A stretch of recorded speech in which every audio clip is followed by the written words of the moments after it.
going to move to question time. Senator McGrath. Thank you. My question is to the Minister representing the Minister for Employment and Workplace Relations, Senator Watt. United Workers Union Secretary Tim Kennedy said that workplace laws should most definitely be amended to allow workers to hit major companies with strikes at the same time. Minister, will you guarantee that the Albanese Labor government will not allow this to occur? Minister. Minister Watt. Thank you, President, and thank you, Senator McGrath, for the question. What is it about the opposition that all they want to do is talk about conflict? What is it about them? They can't. The simple concept. Minister, resume your seat. We'll just wait for quiet so we can all hear the minister's response. Senator Mackenzie. Minister Watt.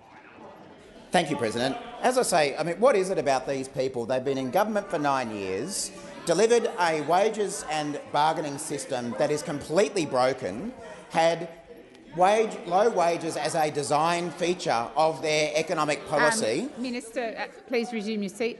Senator Mackenzie. Is it with this minister that he refuses to answer the most basic of questions? Sorry, Senator Mackenzie. Order. Order. May I remind senators, if you are seeking to make a point of order, you stand and you indicate to the Senate that you are making a point of order, and that is not a point of order. Please continue. Minister Watt. Thank you, President.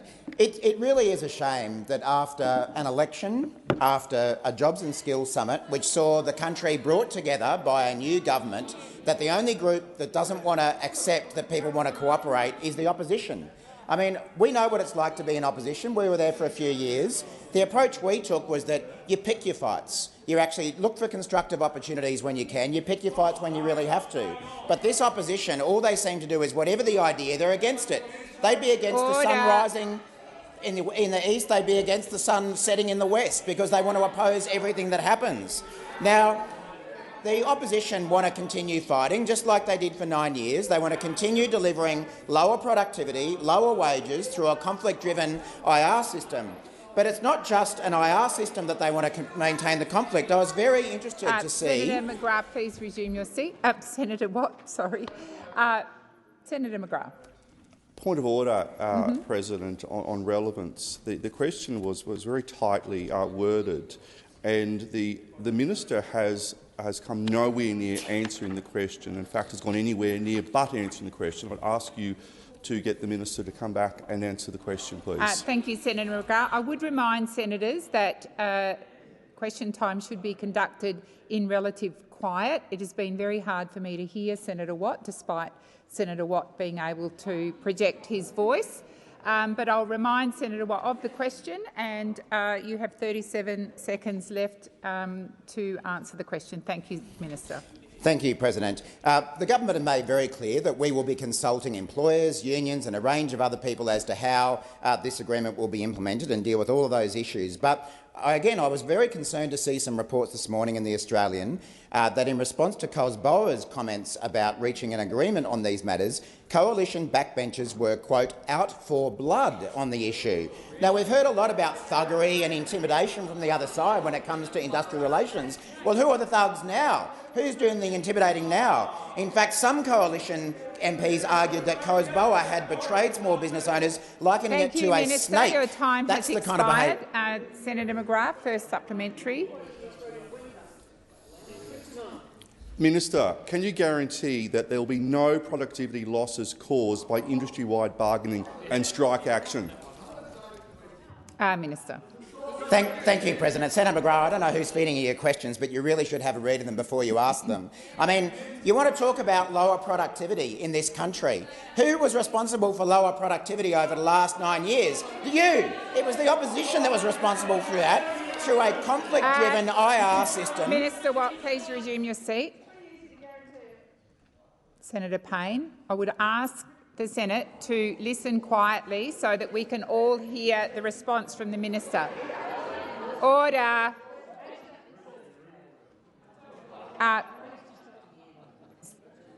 Minister. Thank you, President. It's actually good to know Senator Payne's still here. I hadn't heard much from her since the election, so it's good to hear from her. But we want to talk about lower productivity. Minister, Oh, you're back. You're back. You're back. Order.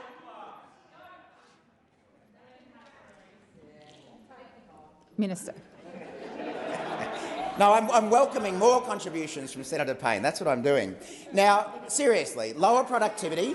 You want to talk about an IR system that delivers lower productivity? Have a look in the mirror. You had 9 years of delivering lower productivity through an IR system that was all about conflict and not about agreement. That's what we're trying to fix. We're trying to fix an IR system that is riven by conflict, and you want to drag us back to a system with lower productivity and lower wages. That's why the Australian people voted against you, because they want more agreement and less conflict. Your time has expired. Senator McGrath, second supplementary.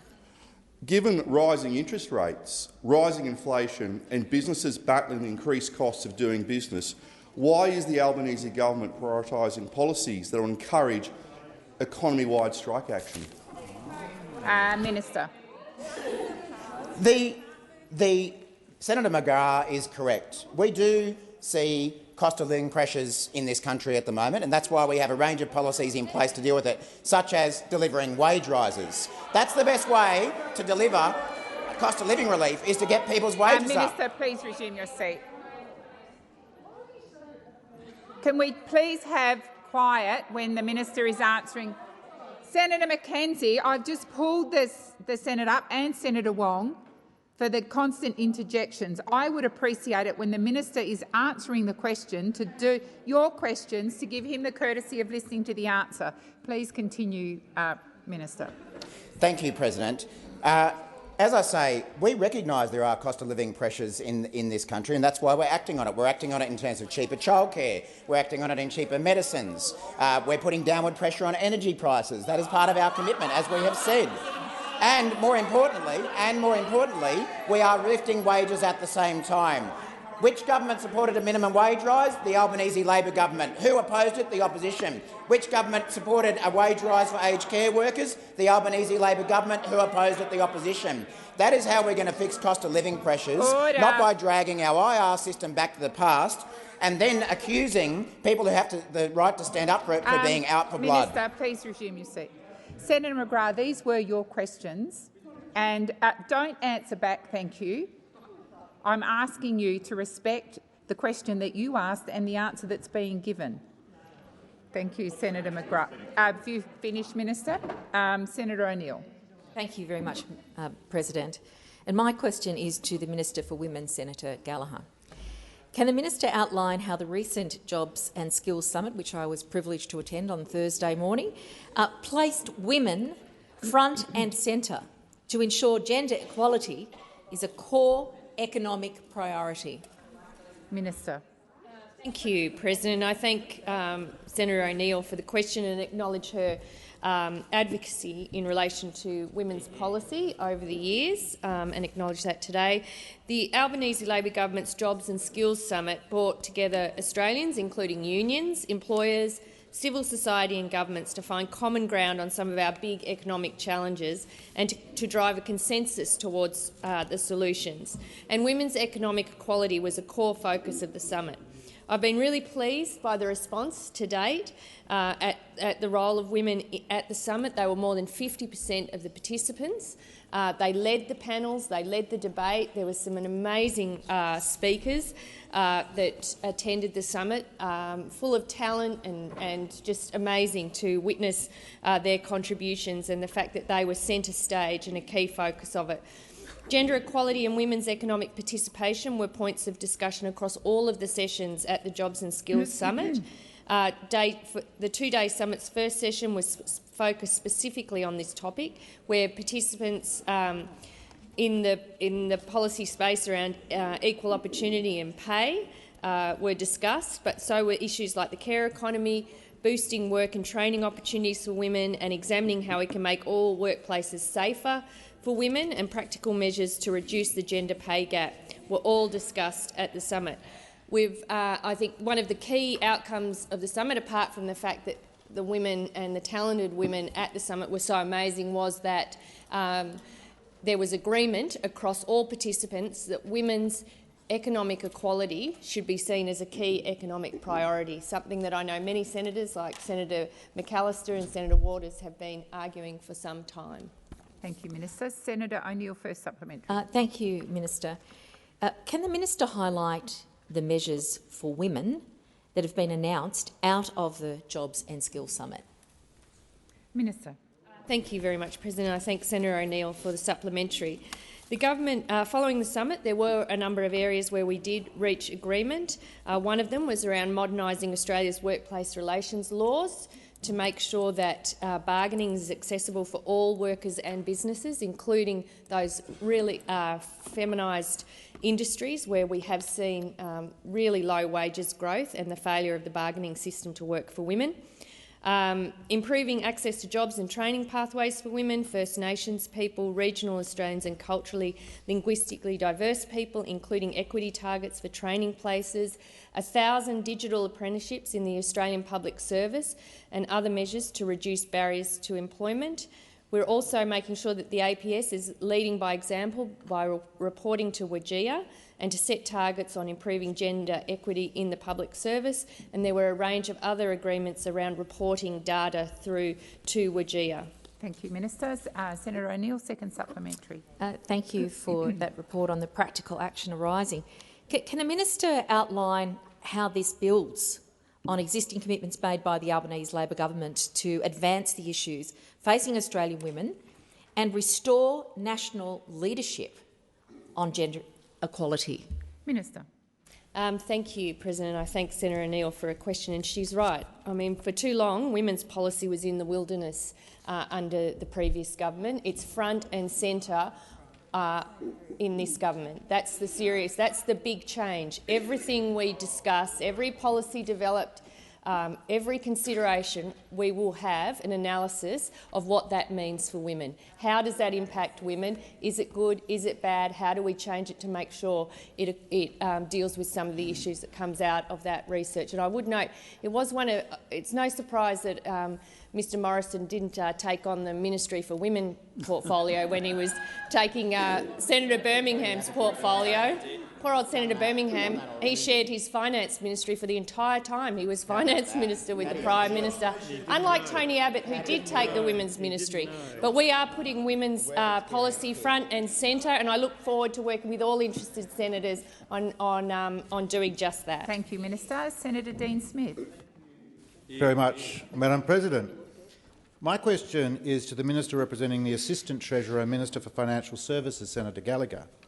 Does the minister know of any Treasury portfolio precedent for removing transparency on payments through aggregation, as has been delivered for the superannuation industry and trade unions in regulations released last Friday? Minister. Thank you, President, and I would have to take on notice the precedent question that you asked, because I do want to make sure that all of my answers here are accurate, and I'm sorry, but I don't have all of that dating back to 1901, where your question leads me to. So I would want to have a look at that. I would also say that the regulations tabled by the Assistant Treasurer and Minister for Financial Services, I think, had responded to some of the concerns that had been raised around transparency in this place, and amended from the draft regulations to ensure that those questions around transparency could be dealt with. So I'm sure the Senate will have more to say on this as it debates these regulations, but I think the Assistant Treasurer had responded to some of the concerns, and that data will be provided. But as you know, and I think I've heard it from you guys plenty of times over the years, to making sure reporting is transparent but it's also efficient and effective is equally important. Thank you, Minister. Senator Smith, first supplementary. Madam President, this is not my first supplementary, but just a query. Does this mean that the information will be provided at the end of question time? Senator Smith, you will recall I reminded the Senate at the beginning of question time, if you are seeking a point of order, say it. I've invited you to make your first supplementary. My query is whether or not Senator Gallagher will Senator Smith, resume your seat. Either ask your First supplementary, or I'll have no alternative other than to move on. My first supplementary question is, can the minister confirm that payments from super funds to unions could rise from $12.9 million in 2021-22 to $35 million in 2030? Can the minister further confirm that the details of these payments will now be hidden from super fund members? Minister. Thank you. Well, thank you, and I thank Senator Smith for the supplementary. I'm not sure where those numbers are coming from, so I would want to check on those before going to the specifics. But look, we know you're opposed to super. We know you can't stand industry funds. We know you don't like unions. You don't like unions. You don't like industry funds. You don't like super. You can't bear it. The regulations will allow transparent reporting of information, streamlining some of the requirements. They will still be required to do a whole range of reporting. I know you're obsessed with the fact that you think that industry super funds make political donations, which is where this is going. They've been asked about that. They say they don't. We've asked the independent regulator, APRA, who has been poring over this issue, and they haven't found anything. So let's debate it. I'm sure we'll have the opportunity to debate these when the regs come before the Senate. Thank you, Minister. Senator Smith, second supplementary. Thank you very much, Madam President. The Assistant Treasurer and Minister for Financial Services justified the recently updated regulations on superannuation annual members' meeting notices by claiming that the previous disclosure rules were too onerous on funds. What is the estimated cost saving the industry may be able to benefit from as a result of these new measures? Thank you, Senator Smith. Minister. Thank you, Madam President. And I will take that part of the question on notice as well, and I'll come back to the chamber if I can provide further information. But I would say that under the draft regulations that no doubt this Senate will debate, funds will still be required to provide written notice to members which details fund performance, their outcomes for the period, the total payments they make to industrial bodies, marketing and advocacy. If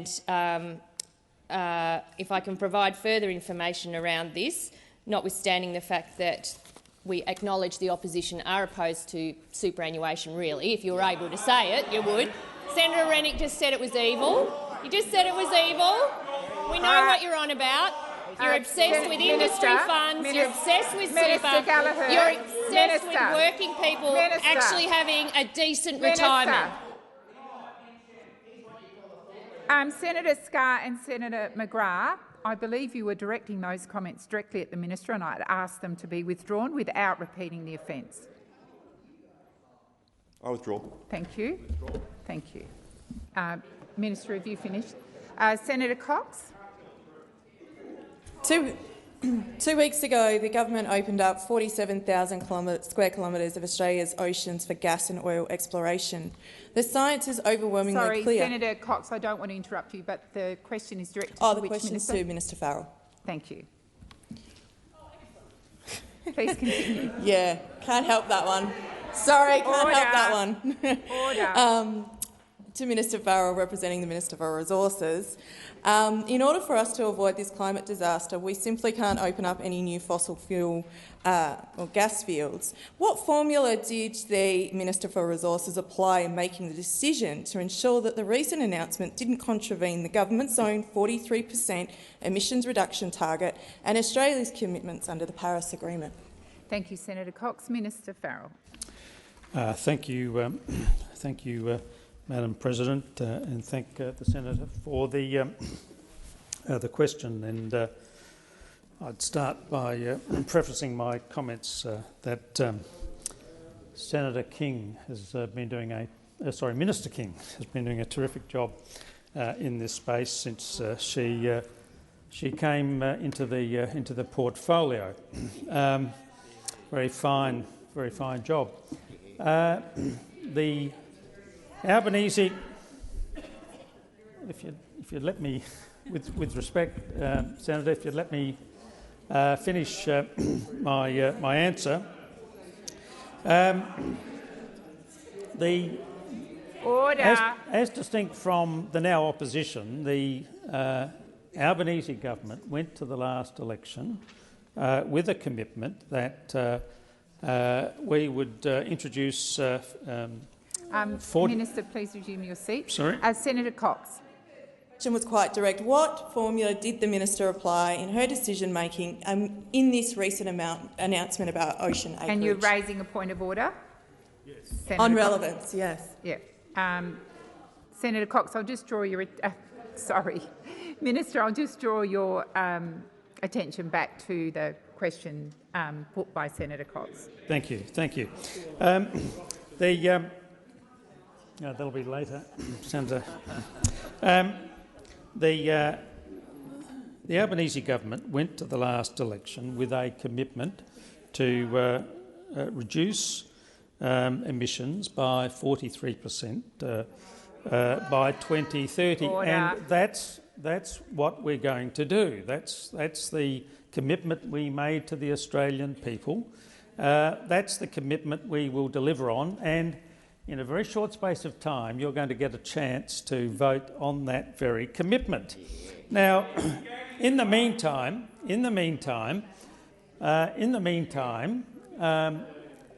we need to transition from the current position that we find ourselves in to that 43% reduction. And the way in which we're going to do that... Thank you, Minister. The time has expired. Senator Cox, first supplementary. Considering... Order. Senator Cox. Considering we didn't get an answer to that one, can the minister provide a time frame in which the government will sign and implement the Global Methane Pledge for a transition out of fossil fuels into a cleaner, greener energy future? Minister Farrell. Thank you, Madam President, and thank the senator for her question. The minister, Minister King, has of course been dealing with all of these issues. They are important issues. They're difficult issues. They are issues. Well, we took a series of commitments. We took a series. We took. Order. Order. Senator Wong. It's the wrong Minister, please continue.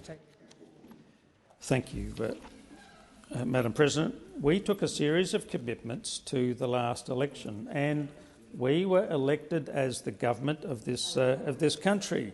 One of those commitments was the 43% emission reduction target by 2030 and the zero emission target by... Thank you, Minister. Your time has expired. Senator Cox, second supplementary. Let's try a different tack, shall we? I don't know, Deb, are you asking the question? Order. Minister Tabarro, when will this government listen to the voices of First Nations people who have not provided free, prior and informed consent to the destruction of their cultural heritage and continue to see disrespect for their self-governance and determination of economic development relating to resources projects on their country? Go on. Minister Farrell. Thank you, President, and thank the senator for her question. There is no government in this country's history that's got a greater commitment to dealing with the issue of Indigenous disadvantage than the Albanese Labor government. We intend to deliver on all of the promises that we made to Indigenous Australians in the lead up to the last election, and that, of course, includes a referendum on the voice for the first. Minister, please resume your seat. Senator Thorpe. Point of order, President. Relevance. The question was on free, prior and informed consent. Yep. We don't want to hear about them flag waving for blackfellas. We want to know how they got consent. Senator Thorpe, resume your seat. And I do remind you and other senators, when you put a point of order, it is about the question. It is short and sharp, and it does not include any additional comments such as those that you made. The minister is being relevant. Please continue, Minister Farrell. Thank you, Madam President. this government has made a commitment to Indigenous Australians. That commitment includes, amongst other things, a referendum on the voice, giving Indigenous Australians a voice in this parliament. That is what we intend. Thank you, Minister. The time has expired. Senator Grogan. My question is to the Minister representing the Minister for Climate Change and Energy, Senator Wong. Can the Minister outline to the Senate the importance of ending the climate wars and legislating a target on climate change? Minister. Thank you, President, and thank you to Senator Grogan and for your advocacy as well on climate and other progressive issues over many years. And those on this side of the chamber understand that action on climate change isn't just good for the future of the country, it isn't just necessary because of the situation we see around the globe, it's also good for our economy. It's good for Australian jobs. That's what it's good for. I know this is difficult for those opposite to understand. After 9 years of the climate wars being a centrepiece of your political project, it is hard for you to understand that there is actually a way forward that is about jobs and about dealing with climate. The legislation. Minister, please resume your seat. Senator Ruston. Madam President, I was just seeking some advice from you as to whether this question was in order. Is this a point of order? No, I'm actually seeking some advice from you in relation to whether this question is in order given the matter that is currently before debate in this chamber in government business. Thank you, Senator Ruston. I'll seek some advice.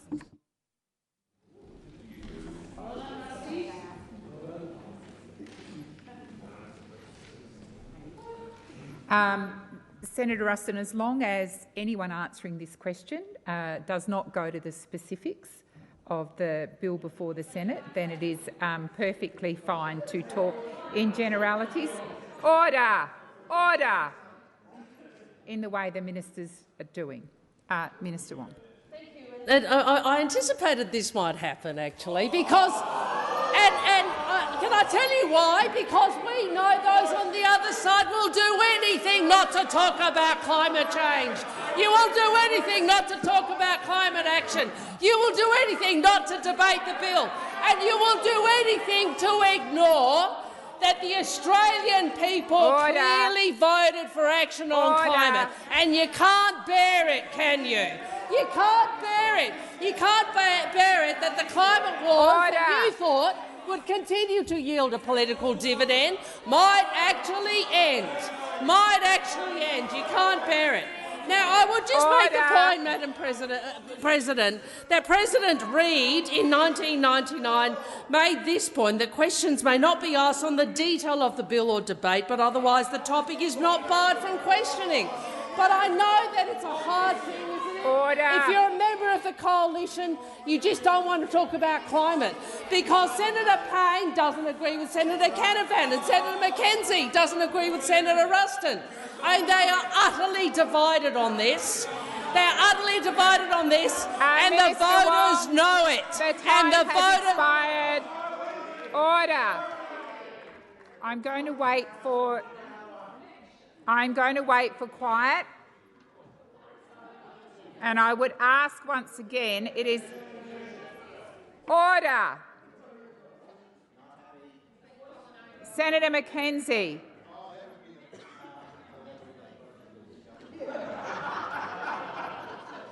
Senator Grogan, first supplementary. Excellent response, Minister. Thank you so much. Can the Minister outline the threats to certainty that underpin the investment needed to address climate change? Minister. I thank the senator for a question, and it's really interesting, isn't it, that the party that believes they're the party of business, the party that believes they're the party of investment, well, they're actually more like the old Soviet Union. They're more like the old Soviet Union, standing in the way of progress, standing in the way of the market. And those opposite have presided over 9 years of division and delay and dysfunction when it comes to climate. And if you talk to the Business Council of Australia, if you talk to the National Farmers Federation, if you talk to ACCI, all of them all of them are welcoming a government that is actually prepared to give the market certainty, something you could never deliver when in government because of your deep divisions on this issue. The climate wars can end. We will, on this side, see that as a step forward. Minister. I know Your it's deeply distressing for the— Senator Grogan, second supplementary. As you've pointed out, the Australians made a very clear choice at the election that they wanted action on climate change following a wasted decade under the Liberals and the Nationals. How do the Albanese Labor government climate policies deliver on action and put an end to the coalition's climate wars? Before I call the minister, I'm going to ask for quiet when the minister responds. Minister. Well, President, Australians did send the parliament a clear message. They voted for action on climate change. Yep. Australians in Wentworth, Australians in North Sydney, Australians in Warringah, in Mackellar, in Goldstein, in Higgins, in Boothby, in Curtin and Kooyong made their interests very clear. It's very clear, and I know those opposite really don't like to hear just how out of step with the Australian people they are. Listen to them. This is the most animated you've been since the election. Wong. I'm waiting for quiet. Interjections are incredibly disorderly and people on my left are yelling. Minister, please continue. Yeah, they yell, President, because they really have nothing to say on this. That's why they yell. They've got nothing to say. I'll take the interjection from Senator Watt. They've lost their reason for being, which is a decade of the climate wars preventing progress. And now what are you going to do? What are you going to do when the bill comes before the chamber? The question for the Liberal Party and the National Party, Minister, will you learn from your mistakes? That's the question for the coalition. Minister, resume your seat. Senator Dee Pocock. Thank you, President. My question is to the Minister representing the Minister for Climate Change and Energy, Senator Wong. Has the Clean Energy Regulator raised any concerns with the government about the integrity of or design of two recent ACCU methods, the plantation forestry or landfill gas methods? Minister. Thank you to the—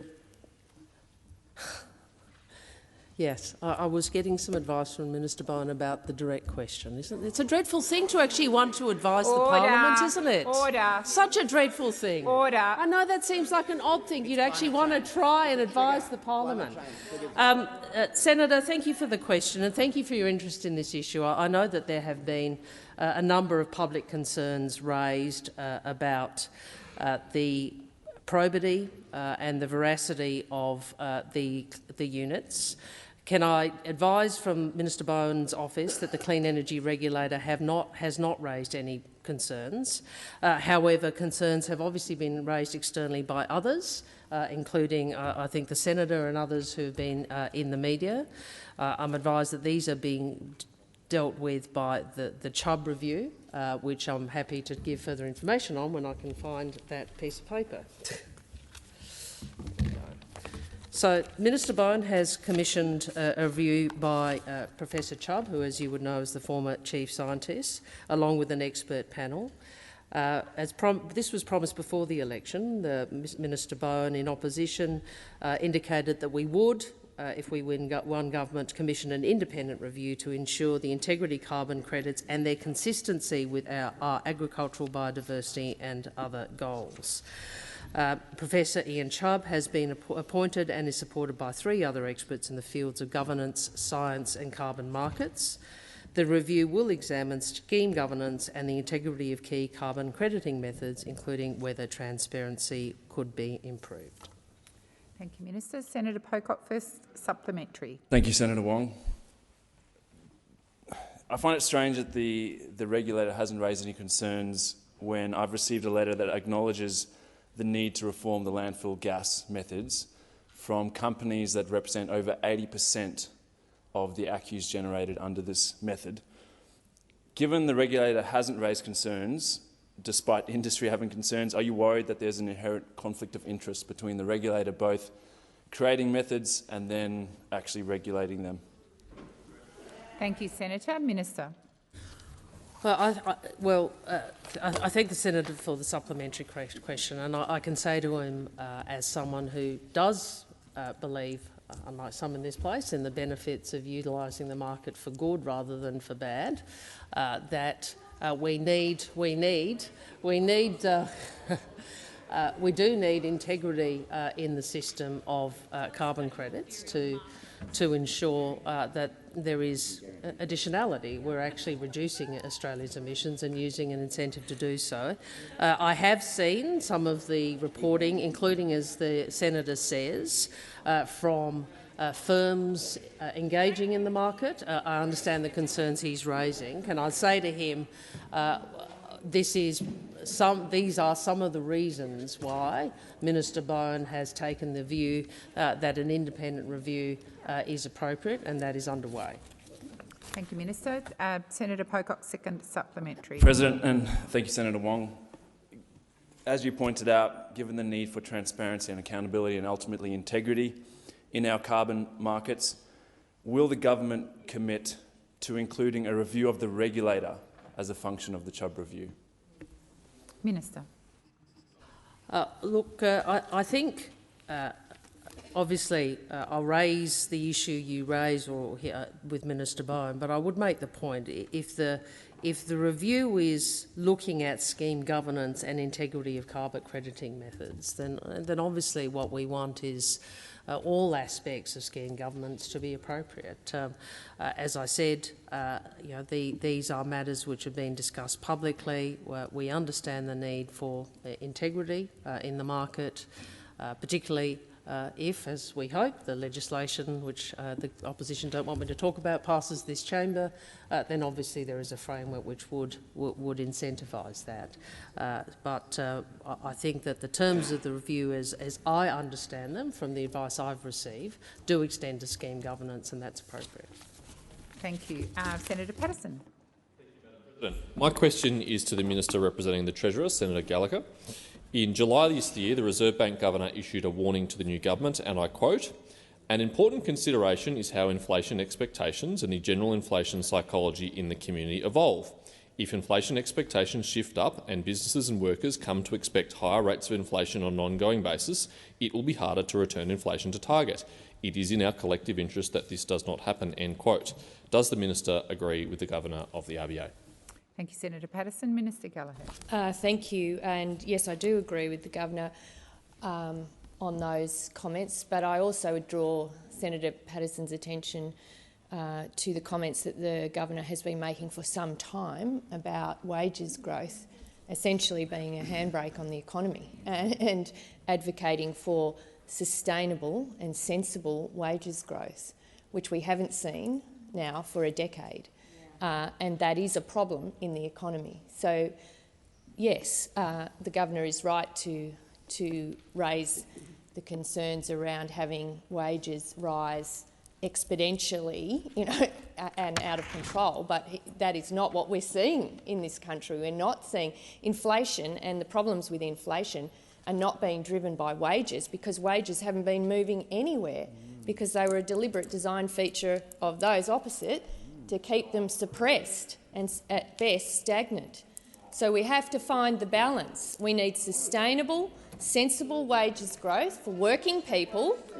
Minister, please resume your seat. Senator Birmingham. President, point of order on direct relevance. The quote from the RBA Governor that Senator Patterson read had no reference to wages growth, which has been the dominant feature of everything the minister's been going on about for close to a minute now in her time. That the question and the quote relate specifically to broader inflationary impacts and expectations across the economy. Thank you, Senator Birmingham. I, like you, have been listening closely to the minister, and I believe that she is being directly relevant to the question, and I invite her to continue. Thank you, Madam President. Sorry, dropped the madam.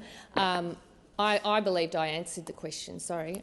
I'm happy to deal with it in the supplementary, but I think I have been directly relevant, and I think that goes to some of the challenges facing the economy at the moment, which the the RBA bank is dealing with on the monetary side and we are dealing with on the fiscal side, is getting that balance right, making sure that we're not adding to inflationary pressures, but also making sure that working people are getting a bit of a crack at it and getting some suitable compensation to deal with those increasing costs of living that they're experiencing from rising inflation. And I would say the announcement that been made by the RBA today will add to some of those pressures on households, and the challenge is for the bank and for the government to work hand in hand to make sure we're doing what we can to ease those pressures on people. Thank you, Minister. Senator Patterson, first supplementary. Thank you, Madam President. I thank the Minister for her answer to my primary question and her agreement with the RBA Governor that we should not add to inflation expectations. But only 8 days after the Governor issued this warning, the Assistant Treasurer said prices for goods could go up, quote, 10, 15 or 20%, and went on to predict hyperinflation and strikes. He later predicted a very rocky 12 months for the Australian economy. Given the Assistant Treasurer's language and his position adds significantly to the market's inflationary expectations, has the Treasurer, the Minister for Finance, the Prime Minister counselled the Assistant Treasurer on the impact of his comments on inflation expectations? Thank you, Senator Patterson. Minister Gallagher. Oh, I'm going to take a bit of a punt on the fact that Senator Patterson is quoting selectively and has crafted that question himself. The government's expectations for inflation are outlined in the Treasurer's statement that he made in July. That is that we would see inflation peak at 7.75% in the December quarter. That is the government's position on inflation, and I think it aligns with the RBA's. Senator Patterson, second supplementary. Thank you, Madam President, and I welcome the Finance Minister clarifying the Assistant Treasurer doesn't speak for the government on inflation. Today, the Reserve Bank has raised interest rates by 50 basis points, again the fourth rate rise now under this government. The RBA is having to lift interest rates to address skyrocketing inflation. Why is the Treasurer and his colleagues continuing to ignore the RBA Governor's warning, the Assistant Treasurer, and predicting hyperinflation and economic tumult? Thank you, Senator Patterson. Minister Gallagher. Thank you. Well, honestly, the nerve of these questions, it really is staggering. We inherited an economy with rising inflation and rising interest rates. Just let's not forget this. As a result of 9 years of you guys with wasted opportunities and wrong or failed priorities, 22 energy policies, a gas and energy crisis that we also inherited, a skills crisis that we also inherited, terminating measures that just drop off into the ether, a budget in a mess we also inherited. We are dealing with the realities of what happens when you have a Prime Minister with 10 portfolios or more, because he didn't trust any of you. He didn't trust any of you. Minister. And we're dealing with a mess. Resume your seat. Senator Birmingham, I've got a senator from your team on his feet, presumably with a point of order. Senator Patterson. You have correctly anticipated, Madam President, on relevance. The question was about the Assistant Treasurer disregarding the advice of the RBA Governor about inflation expectations, not the other matters Senator Gallagher was going to. Thank you, Senator Patterson. The question was in part about that, but it was also about the Reserve Bank increasing interest rates today, skyrocketing inflation and a number of other things. So I do believe that the minister is being relevant. Minister, please continue. Thank you, President. And yes, you're right. In your ruling, the preamble was accusatory and ignored the fact that 9 years of this mob had left the economy and the budget in a complete shambles, and nobody in the government is disagreeing with the. Senator Tyrrell. Senator Tyrrell. Oh, apologies.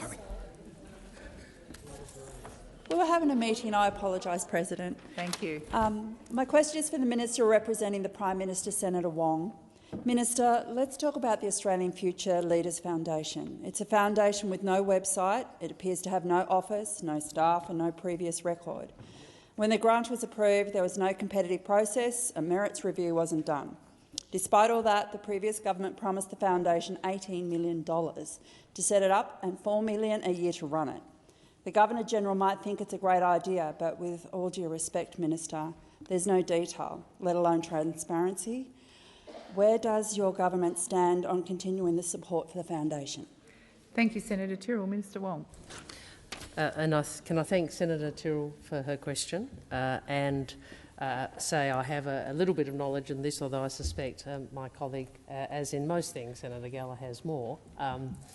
I am aware of this because this came to light, as you correctly identify, under the previous government, and it was an issue at estimates that we did ask some questions about, and some of the issues that you avert to were raised by people in the context of preparing for that estimates round. I'm advised, or I understand, that measure, along with a number of other measures that were announced by the previous government, is under review and will be considered in the context of the budget preparation. Thank you, Minister. Senator Tyrrell, first supplementary. The Morrison government gave the Australian Future Leaders Foundation deductible gift recipient status last March. Apparently the amendments were written up and approved a lot faster than normal. Is your government reviewing that decision? Minister. I can seek further advice on that, Senator Tyrrell, but I would anticipate that would be relevant to the review in the context of the budget, as I've described.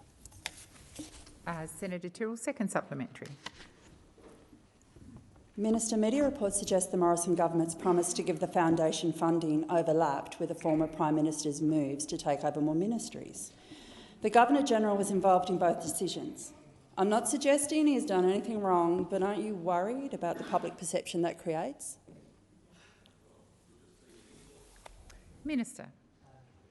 I'm not advised, nor am I aware of how those decisions correlate or don't correlate with some of the media reporting of the swearing in of Mr Morrison to a number of other portfolios, which has subsequently come to light. So I'm not in a position to sort of give you an answer on that. Obviously, in relation to the swearing in, the issue of multiple ministries, the Prime Minister has commissioned an inquiry. I think that there is a view that many Australians have expressed, which I think you're reverting to, that would be a good thing if there was more transparency around those sorts of arrangements. But obviously the review will deal with that. And in relation to the DGR status, again, I'll take advice and see what I'm able to give you, but I would assume that's likely to be relevant to the consideration of the measure through the budget process. Thank you, Minister. Senator Sheldon. My question is to the Minister for Finance, Senator Gallagher. The Independent Reserve Bank just released its monthly interest rates decision. Can the Minister update the Senate on what that decision was and what it means for Australians, particularly for those with a mortgage? Minister. Thank you, President. I thank Senator Sheldon for the question. The government understands that Australians are doing it tough and that household budgets are under real pressure. The Independent Reserve Bank has just announced its decision to increase interest rates by another 50 basis points to bring the cash rate to 2.35%. This has been widely predicted, but we know that doesn't make it any easier for homeowners. We know that this means families will have to make more hard decisions about how to make ends meet. In terms of what it means for an average homeowner owing $330,000, they will have to find about $95 a month extra for repayments, on top of the $310 extra in repayments since early May. For Australians with a typical $500,000 mortgage, it's about an extra $145 a month, in addition to the extra $475 they've had to find since early May. We know that interest rate rises means families have to make those hard decisions about how to make ends meet. But as the Senate knows, it's not the job of the government to interfere with the independent decisions of the Reserve Bank. The Albanese government's plan is about steering the economy through this difficult period and building that better future that the Australian people deserve. We'll do this, President, by investing in the productive capacity of the economy, making those sensible and considered policy decisions and investments that won't add to inflationary pressures. But if we look at areas, and in particular the areas we focused on in the Jobs and Skills Summit around access to cheaper and more affordable childcare, to cut the price of medicines, to fast-track those fee-free TAFE places to bring them forward, Senator Hume, to next year, the increase that we've seen in pensions, allowances and rent assistance, and of course the legislation— Thank you, Minister. The time has expired. Senator Sheldon, first supplementary. Can the minister explain what the government is doing to assist Australians with current cost of living pressures that have built up over a number of many years? Minister. President, and since we formed government, we've hit the ground running, implementing our policies that we outlined in the election campaign to respond to the cost of living crisis that we inherited from you lot, those opposite. We can't solve 10 years of neglect and wasted opportunities overnight. We have to start by acknowledging that, but it is our job to do what we responsibly can to help Australians deal with these pressures in the short term and build a more resilient economy that is better able to withstand future shocks. That's why we're making childcare cheaper through our $5 billion investment in the October budget. It's why we're making medicines cheaper. It's why we argued for a minimum wage increase and why we're starting to get the work going on, get wages moving again. It's why we're lifting the speed limit on the economy with more investment in TAFE, more investment in cheaper and cleaner energy. Do you like that? Cheaper and cleaner energy. Thank you, Minister. Your time has expired. Senator Sheldon, second supplementary. Sorry, Senator. Yes, order. Order. Thank you, Senator Sheldon. Second supplementary. Can the minister outline the importance of having a clear plan that will grow the economy and how that will help Australians through these challenging times? Thank you. Minister. Senator Sheldon for the question. And unlike the previous government, which didn't have an economic plan, it just had a Prime Minister that wanted to grab up any portfolio he could.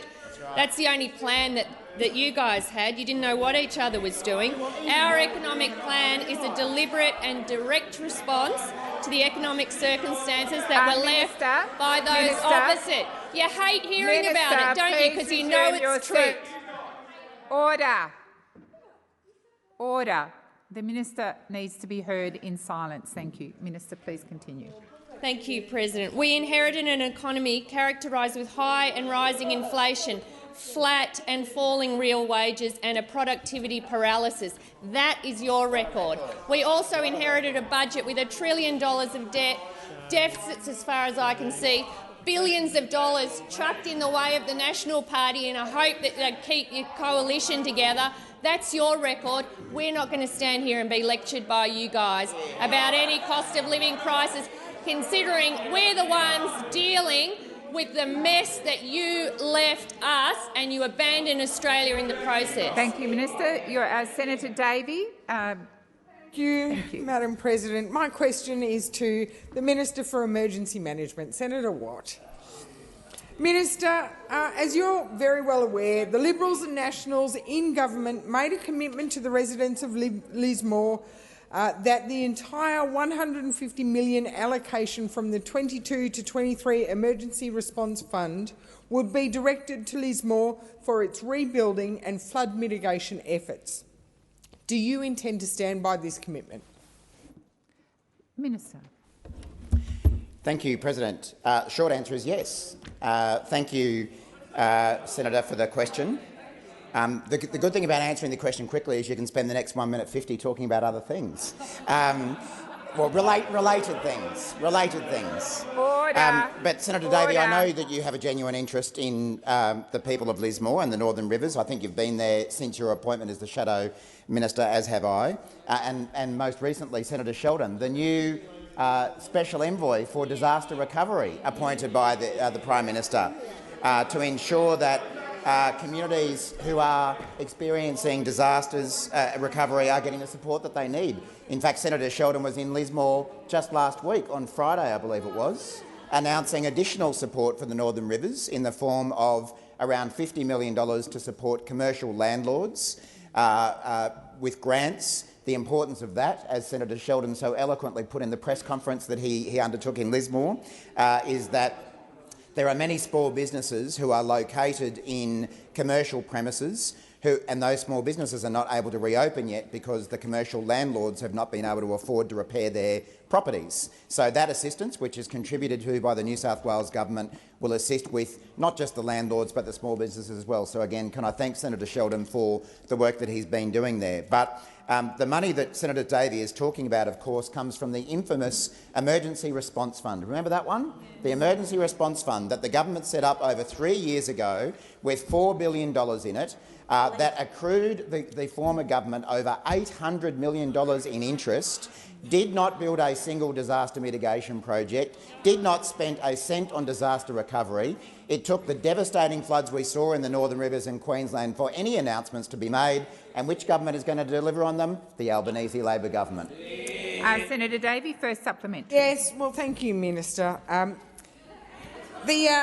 I always appreciate a quick answer, and I appreciate you being so succinct. So yes, Lismore, you get $150 million in this financial year. So the Prime Minister recently announced $75 million of funding from the Emergency Response Fund to be spread across 62 local government areas in New South Wales. Can you confirm that this money is from the 2021 to 22 pool? Minister. Thank you, President. Nice short answer. Yes, I can. So just to assist Senator Davey, the previous question was about the allocation of $150 million from the unused Emergency Response Fund for 22-23, and that money will be used for the Northern Rivers, not just Lismore, but for the Northern Rivers. The money that you're talking about there, the $75 million, came from the 2021-22 allocation from the Emergency Response Fund.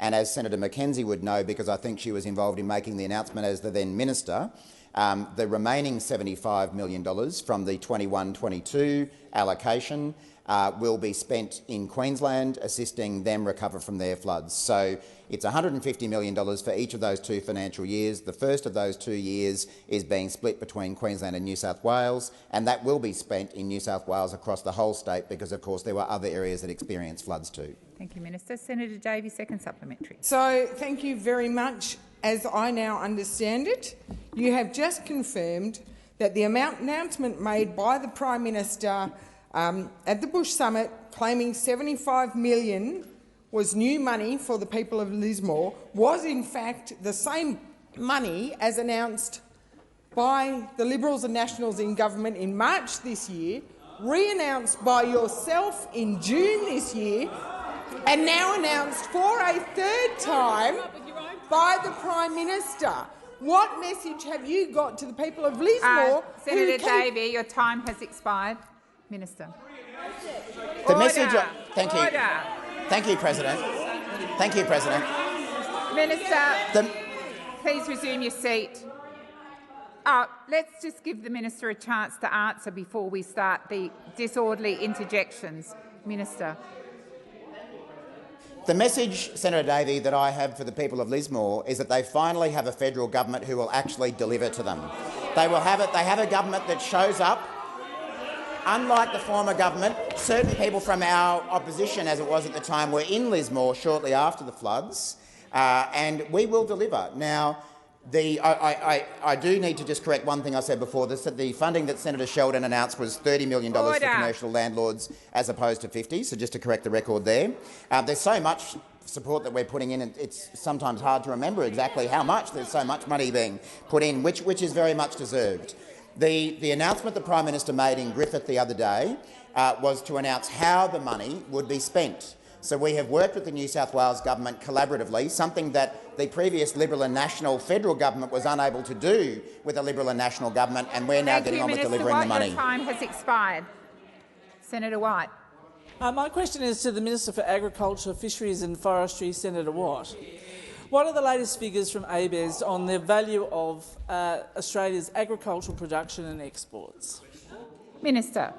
Thank you, Senator White, and I'm really looking forward to seeing your sterling performances on the Rural and Regional Affairs and Transport Committee, which I know you will do so well. And, Senator White, I can confirm that I have good news for farmers and good news for Australians.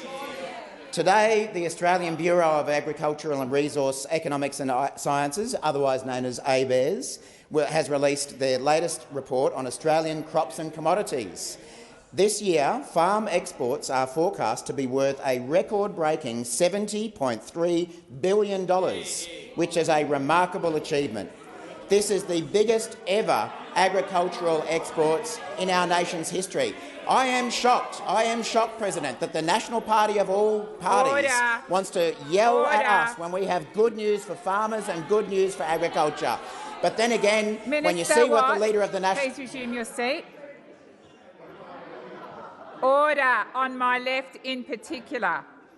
Minister, please continue.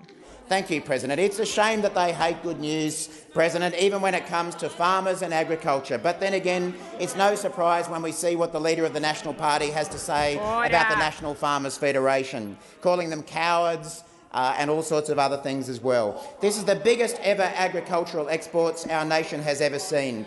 And ABARES has also forecast a winter crop harvest of 55.5 million tonnes. This combination of high yields and high exports is good news for Aussie farmers, farm workers, rural communities and all of us in this country. And it also means that Australia can do its part in contributing to global food supply. Over this side of the chamber, we like good news, especially when it comes to agriculture and our farmers. It's unfortunate that we're not joined on the other side. We know that trade and exports make all the difference in times of stress and food scarcity, and I couldn't be prouder to see Australia more than pulling its weight. And I congratulate all the farmers and all the farm workers who've worked so hard to deliver these fantastic results. It's happening in all sorts of sectors. We know the industry has its challenges. Senator White, first supplementary. What fantastic news, Senator Watt. What is the Albanese government doing to support the agriculture industry reach its goal of $100 billion by 2030? Minister. Thank you, President, and thanks again, Senator White.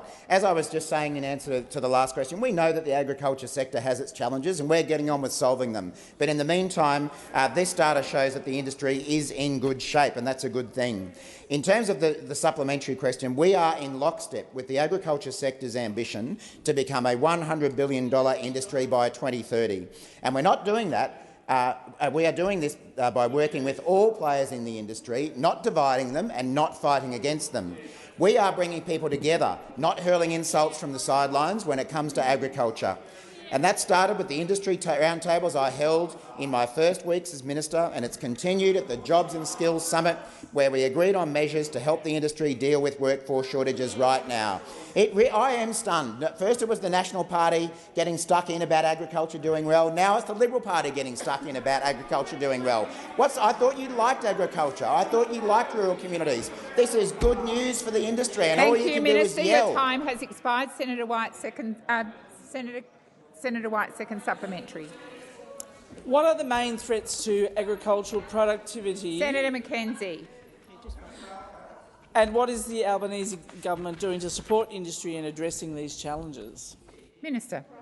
Thank you, Senator White. Now, when I was suggested that I could ask a question about the threats to agriculture productivity, I took the high road and I decided to not comment on the threats that sit over the opposition. But now that with all this feedback that I'm getting, maybe I'll have to drop the script and revise the answer. It will come as no surprise that one of the major threats to the industry is, this is serious, it will come as no surprise there is one of the major threats to the industry is the risk of exotic animal diseases entering the country from overseas. We've implemented a three-pronged approach to help protect industry by supporting Indonesia to deal with their outbreak, strengthening our borders and by ensuring we are prepared should an outbreak occur. And it's really good to see cattle prices at sales across the country beginning to rebound, in spite of the fear-mongering that we saw from those opposite over the last couple of months. Another serious threat is the impacts that climate change is having on farming, as natural disasters become more fierce and more frequent.